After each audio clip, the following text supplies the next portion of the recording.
back in 2019, the United Nations FAO invited me to come to Andhra Pradesh to independently and critically appraise, the science of this natural farming initiative that they've been involved with, not just to, in a sense, assess what VJ has been doing and the lady farmers have been doing, but perhaps go deeper into how does it work? What are the actual processes governing what they're doing? And can we substantiate and give veracity to those processes to actually bring it into that policy debate, scientific and policy debate? Fairly critical because, in a sense, this is challenging what I started with in 1970 in CSRO, tropical crops and pastures, soils, forestry, 50 years ago with the Green Revolution, because obviously at that stage it was all a matter of, can we basically breed more productive plants? Can we give inputs to those productive plants? And can we actually sort of address hunger through those inputs?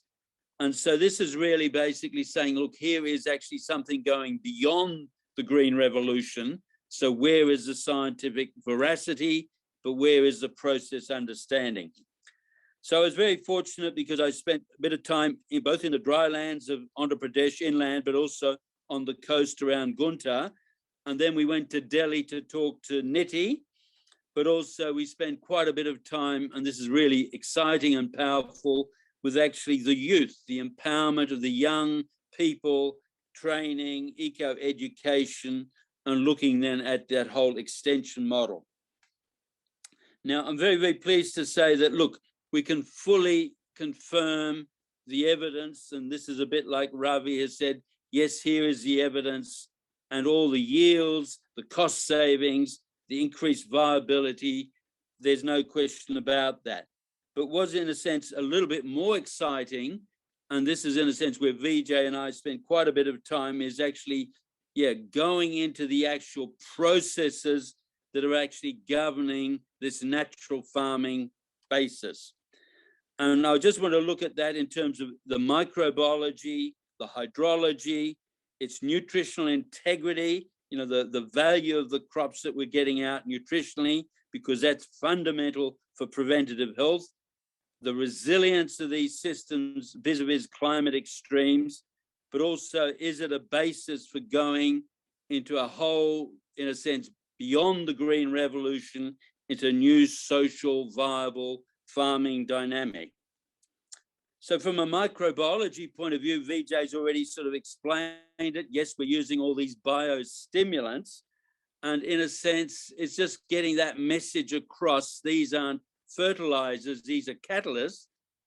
And it really comes back to microbial ecology 101. You see, because 90% of the nutrition of plants depends on the availability of nutrients. And the availability isn't dependent on how many nutrients there are, but are they basically being fixed, solubilized, being accessed, able to be uptaken, and then able to be cycled. And each of those processes are actually driven by microbes in the soil. So it's just logical, if we can stimulate the activity of those microbes, we can increase the biofertility of that soil 500% without adding nutrients, simply by making nutrients that are there naturally more available and more cyclic. Now, certainly we can't just extract those nutrients, harvest them and not replace them, but as long as we bring those nutrients back into cycles, then we can perpetuate highly productive biosystems sustainably through this microbial ecology process. So the whole microbiology story very, very strongly verified. The more exciting thing actually came in terms of the hydrological investigation. Vijay's already mentioned this, because what he is showing there, and where we went into the field, we were looking at pre-monsoon dry seeding. And you saw some of those films from that last video of his from the UN Commission for Combating Desertification, where we have a green field and all the surrounding landscape is bare, dry, hard, bare landscape. And it's this question of pre-monsoon dry seeding. How was it possible that these plants were able to germinate and sustain themselves months before the monsoon in effectively dry conditions? And so looking at that again from this agroecological point of view was actually fascinating, because these plants, as in nature, as in desert plants in natures, they were actually getting water in quite unique ways. They were generating metabolic water through the actual respiration and breakdown of organic matter. I mean, we can go into all the science of this in great detail, but effectively, just as water is used to make organic matter, CO2 and water and sunshine, when we respire organic matter saprophytically, we regenerate that water. And it's that water that is being used by these plants to germinate. But then they form symbiotic associations with mycorrhizal fungi on their roots, and these symbionts are able to take up water from soil films, water films around soil particles at way below wilting point. So these plants are able to get water from these dry soils at 3-4 times the wilting point tension of normal industrial agricultural plants. And then because the hygroscopic turgor pressure in the foliage, their nutrition is so high, their Brix levels are so high, these plants are also able to every night harvest water from the rivers of water that are flowing across the planet continually in the air, up to 50,000 parts per million. 5% by weight of the air, of course, is water vapor. And as desert plants do, these plants were harvesting 1 to 2 millimeters of water every night from these rivers in the air. And you can imagine in a desert, that's 8 inches of 200 millimeters, 8 inches of rainfall or water a night, a year. So this is really quite profound. So really what Vijay was saying, through this natural farming, through pre-monsoon dry seeding, he was able to then create crops in otherwise arid, dry regions. And this is a fundamental breakthrough globally. Once, of course, the monsoon comes, then there were further major hydrological benefits, because by having grown these plants, they've created roots, they've created soil sponges, regenerated the Earth's soil carbon sponge, able to infiltrate that rainfall rather than letting it run off, and then recharging the in-soil reservoirs that these plants depend on, and basically storing up to 1 meter of water in those soil profiles. That's 10 million liters of water per hectare stored in the in-soil reservoirs. And this is profound, because it's that water in the in-soil reservoirs that gives you the longevity of green growth.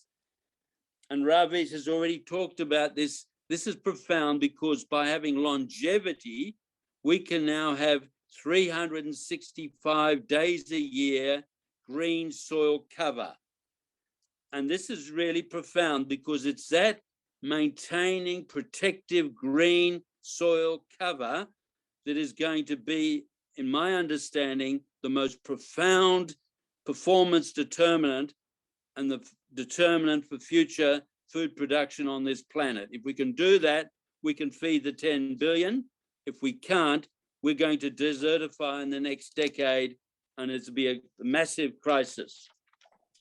So basically, what Vijay was showing and what this pre-monsoon dry seeding was showing is that, here are hydrological processes that nature uses, that we in agriculture can use, and we can actually grow very productive, sustainable plants with the natural rainfall by restoring the structure, the health, the microbial processes in that soil. The other area that we then looked at, but weren't able to go into detail that we perhaps like, was looking at the nutritional integrity of the plants. This comes into Alexander's point about metrics.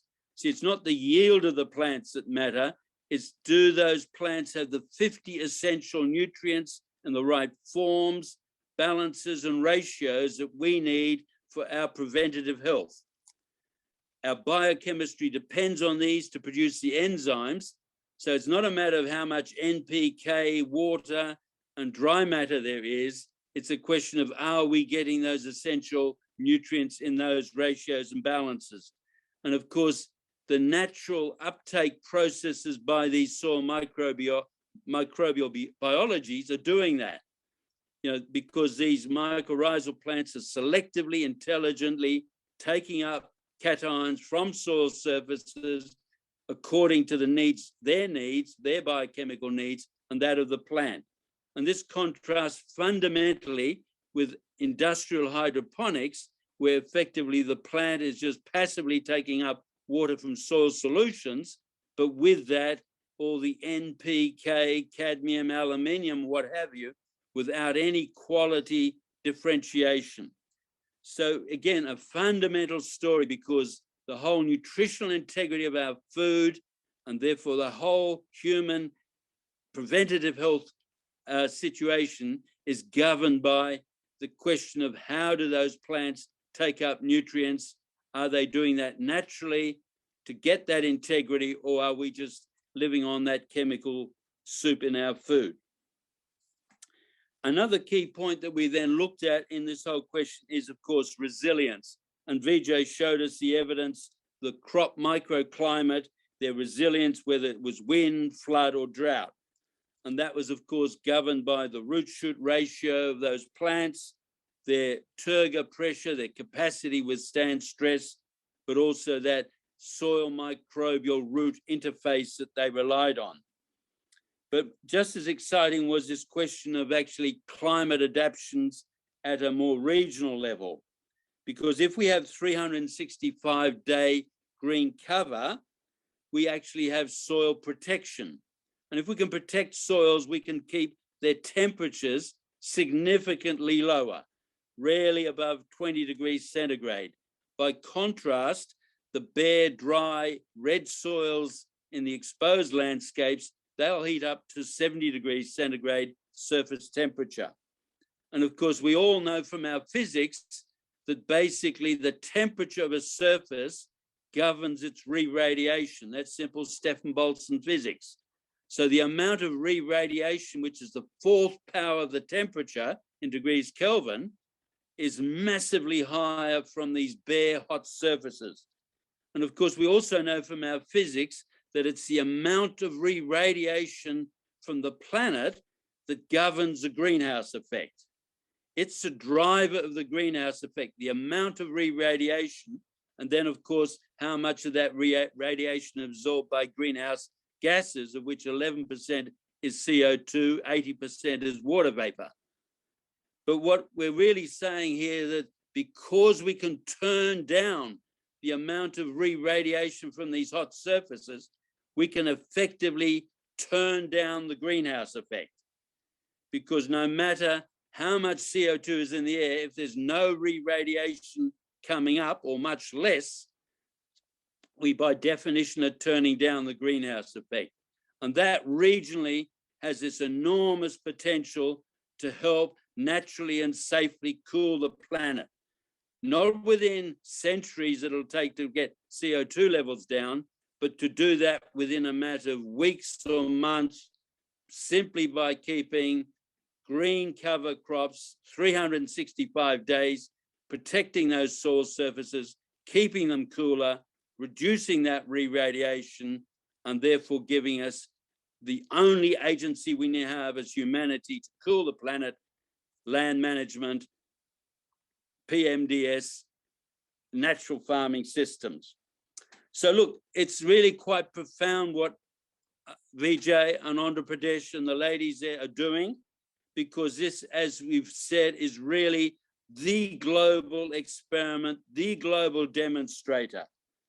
We have created 5 billion hectares of man-made desert and wasteland on this planet in the last 8,000 years. That's UNEP data.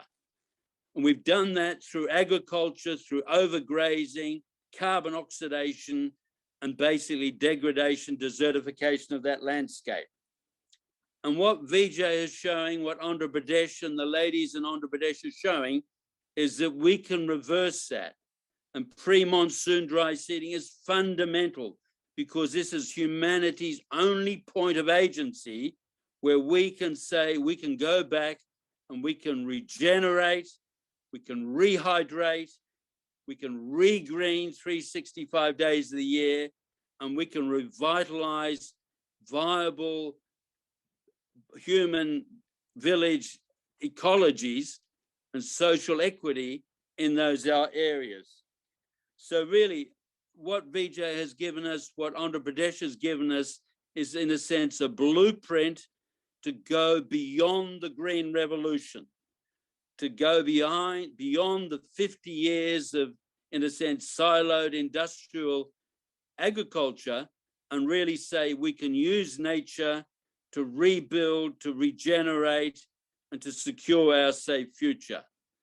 The only downside is we have perhaps 10 years to do that in before the consequences of our degradation and the dangerous hydrological climate extremes limit our capacity to do that. But in a sense, here is the solution, and it's just a question of whether we can pick that up in time globally. And of course, we really have to look and work very much grassroots. How do we do that? Can we extend it at scale? Can we do that in the next 10 years? So thank you very much.